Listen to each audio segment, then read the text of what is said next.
അല്ലെങ്കിൽ ഇവിടെയുള്ള ഏതെങ്കിലും ഒരു പെൺകുട്ടിയെ പ്രപ്പോസ് ചെയ്തു? ഇല്ല, വേണ്ട, ഞാൻ അഞ്ജലി തന്നെ. വേണ്ട, ഇല്ല വേണ്ട, ഇനി ആരെങ്കിലും പ്രപ്പോസ് ചെയ്തു ആരെയാ പ്രപ്പോസ് അപ്പൊ തന്നെ നമ്മൾ ടാസ്ക് കൊടുക്കും. കടന്നു വരൂ സുന്ദരി. എനിക്ക് നാണം വരും. അയ്യോ എനിക്ക് നാണം വരുന്നെന്ന്. വാ. പ്രപ്പോസ് ചെയ്യേണ്ടിയൊന്നും വരൂലെന്ന് തോന്നുന്നു. എന്താ പേര്? സുജന. ഞാൻ വന്നപ്പോ തൊട്ട് ശ്രദ്ധിക്കുമായിരുന്നു. സുജന ഒരു മൾട്ടി ടാലന്റഡ്. ഇവിടെ ഇങ്ങനെയല്ല, സ്ട്രോങ് ആയിട്ട് നിക്ക്, കട്ടക്ക് നിക്ക്. ആദ്യത്തെ സെന്റൻസിൽ വീഴല്ലേ. എന്താ രസം എന്നറിയോ? സുജന ഇത്ര നേരം അവിടെ ഒരു കൂട്ടത്തിന്റെ നടുവിലായിരുന്നപ്പോ ഒരു പ്രശ്നമില്ലായിരുന്നു. എന്നാ വാ, അതാണ് ആദ്യമായിട്ട്. എന്നാ വാന്ന് പറഞ്ഞ അങ്ങ് കയറി പോണേ പോകുന്നടേ.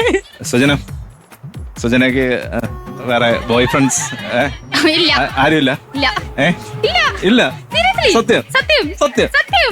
സുജന, ഞാൻ വന്നപ്പോ തൊട്ട് ശ്രദ്ധിക്കായിരുന്നു. സുജനയുടെ ആ ഒരു എനർജിയും ആ ഒരു എന്താ പറയാ, ആ ഒരു ഇങ്ങനെ എല്ലാവരുടെയും കൂട്ടത്തിൽ നിൽക്കുമ്പോ നമ്മൾ ആകെ ശ്രദ്ധിക്കുന്ന സുജനെ മാത്രമേ ഉള്ളൂ.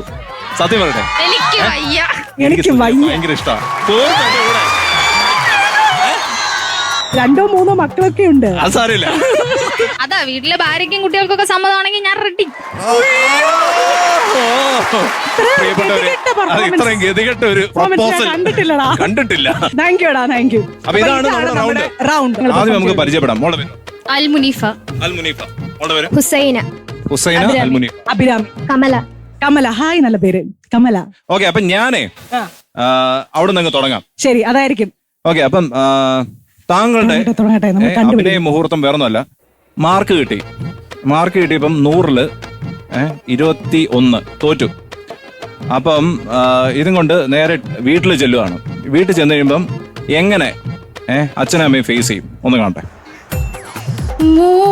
ഞാൻ എന്തു പറയൂ ഇനി വീട്ടിൽ പോയിട്ട്? യാ റബ്ബേ, ഞാൻ വീട്ടിലാണെങ്കിൽ എക്സാം കഴിഞ്ഞ ഉടനെ വന്ന് പറയുകയും ചെയ്തു 100-ന് 100 കിട്ടുമെന്ന്. ഉമ്മ പറഞ്ഞു. മോളെ, മാർക്ക് കിട്ടിയാ? കിട്ടി. എങ്ങനെ ഉണ്ടായിരുന്നു? ഒന്നും പേടിക്കണ്ട, ഞാൻ ജയിച്ചിട്ടുണ്ട്. അപ്പൊ എല്ലാവരോടും വിളിച്ച് പറയട്ടെ? അല്ല, കുറച്ച് ചെറുതായിട്ട് മാർക്ക് കുറഞ്ഞു. എത്ര? അല്ല, 21 മാർക്ക് എല്ലാം കൂടെ കൂട്ടിയപ്പോ ആയുള്ളൂ. അപ്പൊ തോറ്റാ മക്കളെ നീ? ഇല്ല ഉമ്മ, തോറ്റില്ല. 21 മതി എന്നാണ് എന്റെ അടുത്ത് പറഞ്ഞത്. എനിക്ക് ഈ അഭിനയം മതി. അടിപൊളി കേട്ടോ. അഭിനയിക്കാൻ പറഞ്ഞപ്പോ ജീവിച്ചു കാണിച്ചു. Thank you. അഭിരാമി വന്നിരിക്കുന്നു. കള്ളുകുടിയൻ. വീട്ടിലൂടെ കയറിയാണേ.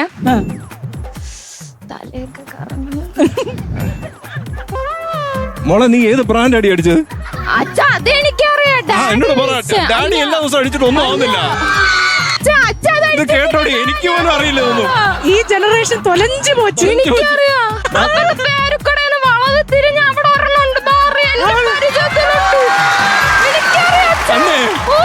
നമുക്ക് ഇവിടെ അവസാനിപ്പിച്ചാൽ കുട്ടിക്ക് ചിലപ്പോ വീട്ടിൽ കയറാൻ പറ്റൂല. അതാണ് നല്ലത്. അപ്പൊ നമ്മളിപ്പോ നല്ലൊരു ഒന്നാം കുടിയനെ കണ്ടില്ലേ? നമുക്ക് ഇനി കമലയിൽ നിന്ന് വേണ്ടത് ഐശ്വര്യമായിട്ട് ഒരാളെ പ്രപ്പോസ് ചെയ്യാനായിട്ട് പ്രിപ്പയർ ഇങ്ങനെ ആലോചിച്ചുകൊണ്ടിരിക്കുകയാണ്. ചെറുക്കനെ എങ്ങനെ പ്രപ്പോസ് ചെയ്യും? ഇങ്ങനെ പൂ കൊണ്ട് കൊടുത്തിട്ട് ഐ ലവ് യു എന്ന് പറഞ്ഞാലോ? ഇന്നത്തെ കാലത്ത് പൂ കൊണ്ടൊക്കെ പ്രപ്പോസൽ ഉണ്ടല്ലോ അല്ലേ? ഈ ചേട്ടനെ നോക്കി പ്രപ്പോസ് ഞാൻ ചേട്ടൻ അവിടെ കണ്ട നിമിഷം മുതൽ ചേട്ടനെ പലരും വെച്ച് കാണുന്നുണ്ട്. എങ്കിലും എന്നോട് പറ. ആ കൂളിംഗ് ഗ്ലാസ് ഒക്കെ അതും കണ്ടു. അവിടുന്ന് ഇറങ്ങി വന്നപ്പോ എന്നാ എന്നോട് പറ ഐ ലവ് യു. സൂപ്പർ, നല്ല. നാളെ പറഞ്ഞാലും മതി, ഫോൺ വിളിച്ചാലും മതി. നമ്പർ ഒന്നും കൊടുക്കല്ലേടാ. പേരെന്താണ്? ഹുസൈന. ഓക്കെ, ഹുസൈനയ്ക്ക് തരുന്ന സിറ്റുവേഷൻ എന്താണെന്ന് വെച്ചാൽ എനിക്ക് കല്യാണം കഴിക്കണം. എനിക്ക് ബ്രോക്കറാണ്. എനിക്ക് പറ്റിയ ഒരു ചെറുക്കനെയും കണ്ടുപിടിച്ച് വരുന്ന വരവാണ്. എന്നെ കൺവിൻസ് ചെയ്യണം. ആ ചെറുക്കൻ പൊളിയാണ്, അടിപൊളിയാണ്, ചേച്ചിയുടെ ജീവിതം ഇതോടെ വെച്ചടി കയറ്റമായിരിക്കും, തൊലഞ്ചു പോകൂല. അങ്ങനെ പറഞ്ഞ് എന്നെ കൺവിൻസ് ചെയ്യിപ്പിക്കണം. മനസ്സിലായോ? ബ്രോക്കറാണ്.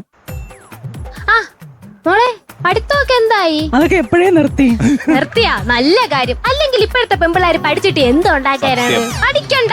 ആളൊക്കെ ഒന്ന് കല്യാണമൊക്കെ കഴിച്ച് 2-3 പിള്ളേരെയൊക്കെ ഭാര്യ പറക്കി പെറ്റ് കൂട്ടി അതൊക്കെ അങ്ങനെയൊക്കെയാണ് ലൈഫ് എൻജോയ് ചെയ്യേണ്ടത്. ഞാനൊരു നല്ല അടിപൊളി പയ്യനെ കണ്ടുവച്ചിട്ടുണ്ട്. സർക്കാർ ഉദ്യോഗസ്ഥാണത്രേ. എനിക്ക് താല്പര്യമില്ല ഈ സർക്കാർ ഉദ്യോഗസ്ഥന്മാർക്ക് വീട്ടിലിരിക്കാൻ സമയമില്ല. അങ്ങനെ ജോലിയാ വല്ലപ്പോഴൊക്കെ വീട്ടിൽ വേണം. നമുക്ക് പ്രത്യേകിച്ച് പണിയൊന്നും ഒന്നും ഇല്ലല്ലോ. അപ്പൊ ആരെങ്കിലും ഒരാൾ പണിക്ക് പോണമല്ലോ. ആ പോണം. എന്തായാലും മോക്ക് പണിക്ക് പോകാൻ ഉദ്ദേശമൊന്നും ഇല്ലല്ലോ. ഇല്ല തീരെ ഇല്ല. ഒരാളെങ്കിലും പണിക്ക് പോണമല്ലോ. പോണം ആണല്ലോ. പോണം. അപ്പൊ അങ്ങനെ പറയരുത്. ശരി. മോക്ക് അത്ര സൗന്ദര്യം കുറവാണെങ്കിലും കുഴപ്പമില്ല, എന്റെ ഒരു അകന്ന ബന്ധുവാണ്. അതുകൊണ്ട് ഞാൻ പറഞ്ഞാ കേക്കും. ചോദിച്ചു മേടിച്ചു. എന്നാ എനിക്ക് സൗന്ദര്യം കുറച്ച് കൂടുതലുള്ള പയ്യനെ മതി, ഇതിന് വേണ്ട. ചെക്കന് സൗന്ദര്യം ഉണ്ട്, ഞാൻ മോളുടെ കാര്യമല്ലേ പറഞ്ഞേ. ചെക്കന്